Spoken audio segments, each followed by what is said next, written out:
Bagong-bagong balita, uuwi na po sa Pilipinas si Mary Jane Veloso na 14 na taon nang nasa death row sa Indonesia dahil sa kasong drug trafficking.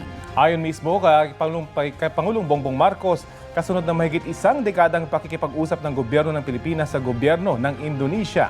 Nagpasalamat si Pangulong Marcos Jr. kay Indonesian President Prabowo Subianto at sa Indonesian government para raw sa kanilang goodwill o kabutihang loob. Ang pagpapauwi kay Veloso ay sumasalamin daw sa malalim ugnayan ng Pilipinas at ng Indonesia. Walang sinabi ang Pangulo kung kailan pauuwiin si Veloso. Bago po yan, nakapulong na ni Philippine Ambassador to Indonesia, Gina Hamoralin, ang Indonesian Coordinating Minister for Law and Human Rights kaugnay sa pagpapauwi kay Veloso.